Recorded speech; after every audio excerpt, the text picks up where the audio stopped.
सुप्रभात। हम लोग स्काउट के बच्चे एक नुक्कड़ नाटक लेके प्रस्तुत है, जो कि कुछ इस प्रकार है। आज दो किसान हैं, रामू और श्यामू।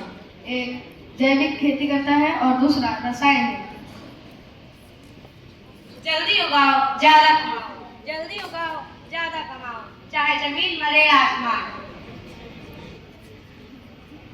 मैं जमीन को अपनी माँ मानता हूँ, जहर नहीं खिलाता। मैं अपने खेत में खुद से बनाई हुई खाद डालता हूँ, खरीद के नहीं डालता। इन सब बातों से पेट वरना भर जाएगा।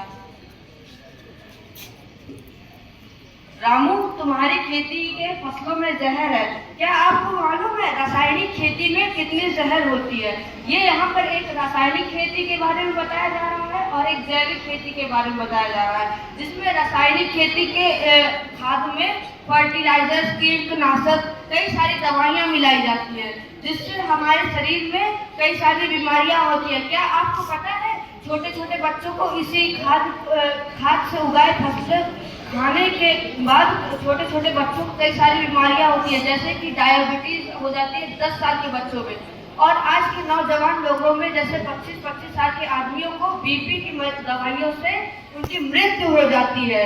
हमें रासायनिक खेती बिल्कुल बंद करना चाहिए, हमें रासायनिक खेती नहीं करना चाहिए। क्या आपको मालूम है गांव के दैनिक जीवन में कुछ लोग 100 साल के ऊपर जी जाते हैं? क्या आपको पता वो ऐसा क्यों होता है? क्योंकि आज के जमाने में कई लोग तो 50 साल के ऊपर ही नहीं जी पाते और गांव में यही जिंदा है, क्योंकि उन्होंने हमारे पूर्वजों के बनाए हुए खाद जैविक खेती में अपना समय बिताया है, तभी वो इतने जी रहे हैं, तभी उनकी जिंदगी इतनी आगे हो रही है।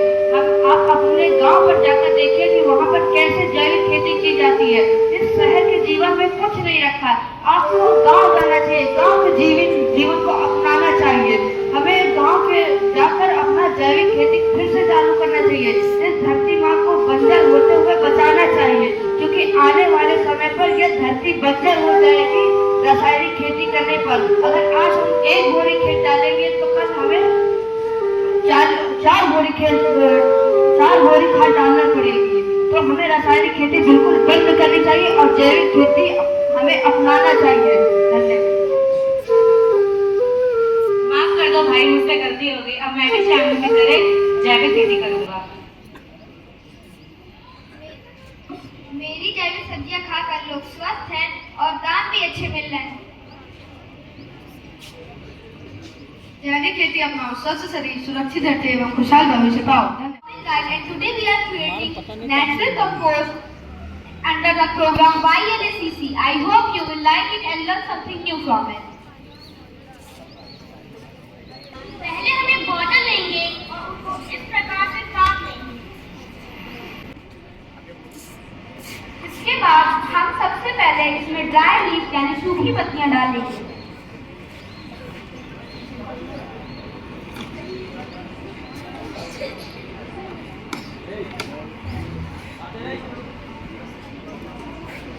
इसके बाद हम इसके ऊपर सॉइल यानी मिट्टी डालेंगे।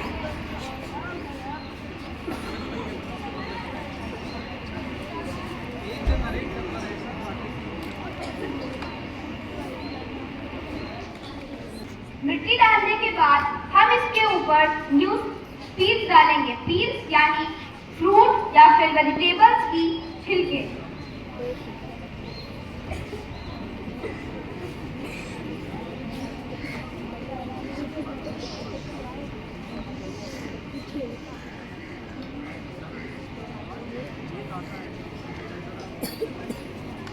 अब इसके ऊपर हम न्यूज़पेपर की मदद से, खराब न्यूज़पेपर की मदद से इसके ऊपर हमें क्लियर दिखाएंगे।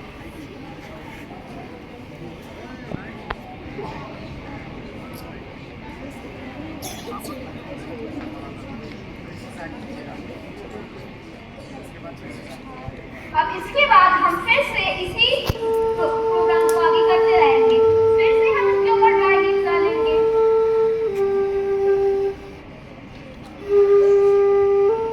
उसके बाद हम इसके ऊपर सॉइल फिर से डालेंगे।